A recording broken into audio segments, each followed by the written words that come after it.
A lot of people asking about the process for this new little pocket piece, so I just wanted to kind of jump right in here with the first op.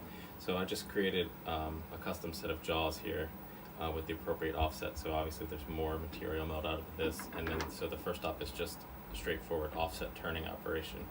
Um, so in order to get this thing spinning at a reasonable speed, a lot of people will put counterweights onto the chuck or something to offset the difference in weight. This slug is just big enough that I can get an okay RPM. One of the things that's a saving grace for me is that since this is offset to this side, there's extra weight on this side of the chuck. But the way I have these jaws milled is that I've taken extra weight out of this jaw, which is made out of steel. So I've taken a denser mass out of this part of the jaw and added metal back, but this metal, aluminum, is a lighter mass, so that actually gives me a little more weight on this side, on the jaw, so that gives me a little more balance, so I can just squeak out the RPMs I need without actually having to work in some counterweights. If I were to make this out of a different metal, say stainless or brass, I'd have so much extra weight over here, I really would need to start considering putting some counterweights. But I can get about 750 RPMs out of the machine with this setup, which is enough to do what I need to do. So that's first op, is just on offset turning operation. So for the second op, it's the same exact program, same boring operation as the first operation. But I simply have to flip the stock over. But I also need to index the second bore exactly 180 degrees from the first bore. So I needed a method to do that. So I machined this little spacer. It just fits right into the bore of the first one, and it engages this chuck right here. Perfect, a nice snug interference fit. So just goes right in that hole, and that gives me my index, so I could just use the existing bore and just sort of slip this guy right down in there. And the only downside to this is that the outer diameter you use for this starting stock has to be really close, because otherwise, instead of gripping the outer diameter, you're going to be gripping using the pin, and so I had to compensate for that.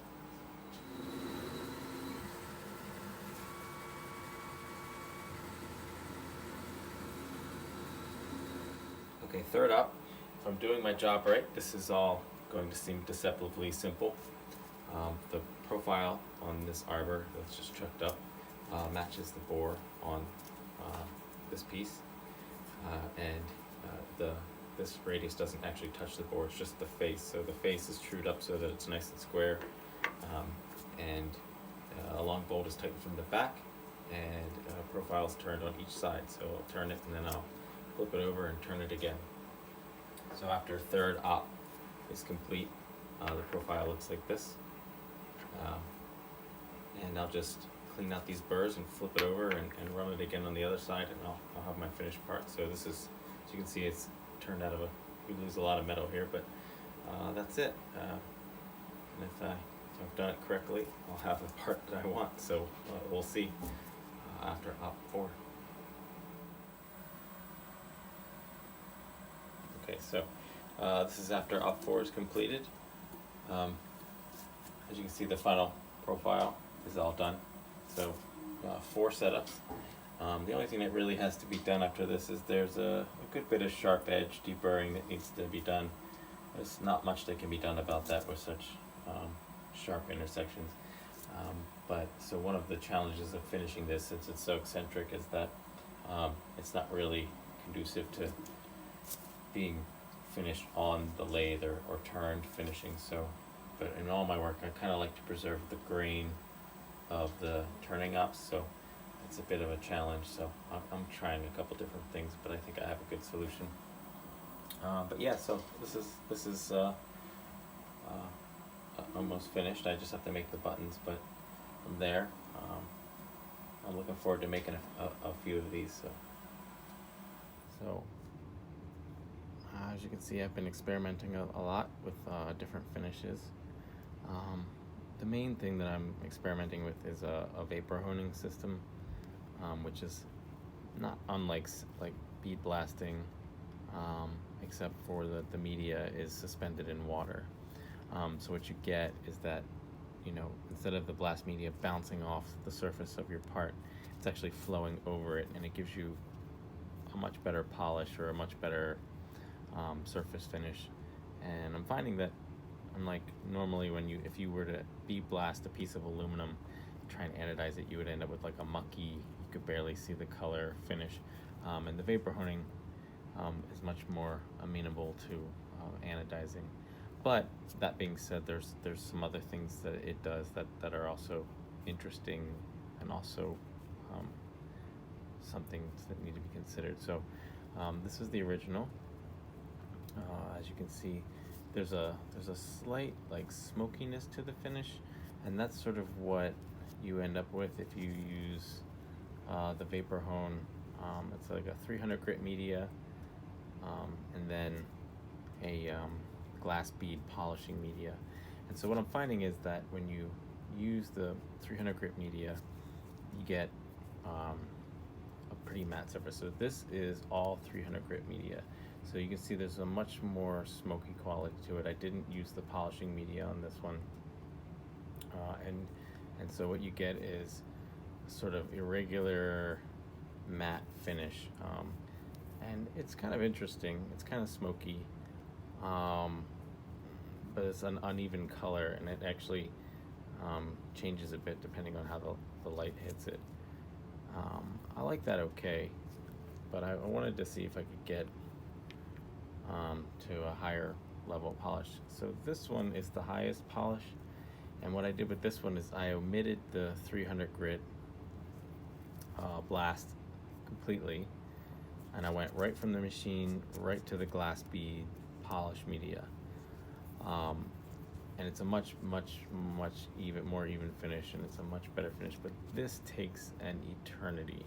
And it's not like throwing it in a tumbler where you can just kind of walk away. You have to work the nozzle over the part, and it's kind of like polishing the part with a feather. And so it takes a long time. It took me half a dozen trips to rinse it off and look at it and look for flaws, and rinse it off and look for flaws.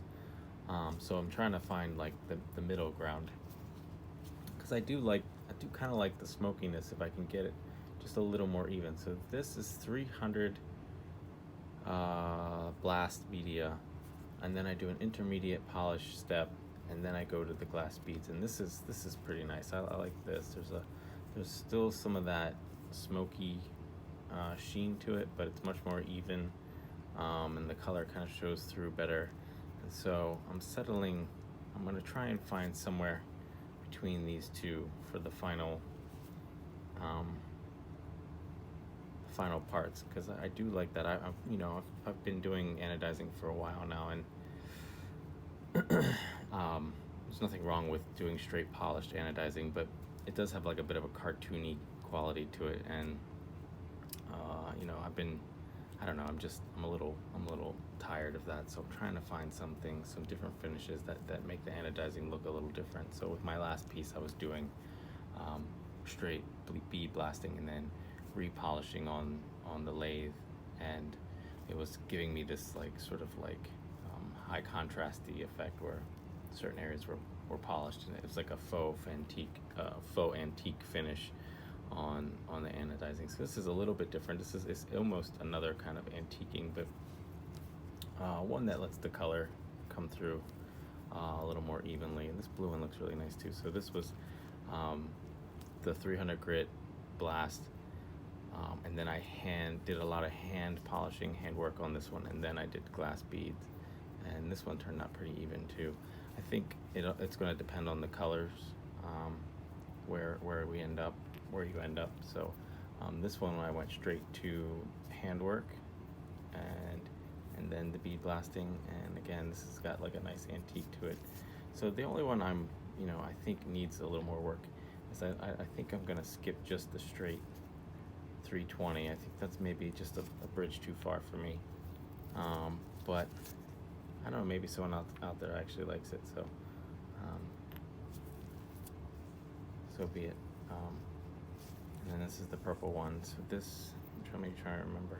This one was 320, and then I tried to see if I could compensate for that by an aggressive glass bead polish, and it still didn't seem to remove some of the haziness caused by the 320 or 320 grit. So I think I've got a little more experimenting to do, but I think this is good enough to sort of hang out a shingle and see who's interested. These are the colors I'm going to offer. I'll probably do black too.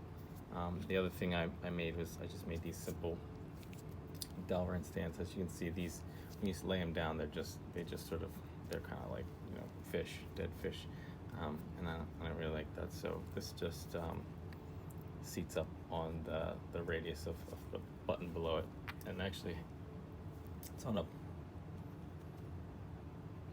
cloth now, so it's kind of a bit wobbly, but once you get it on the table, it actually hangs really nicely just up off the edge of the stand, so it keeps it up off the table and gives it a nice display angle. So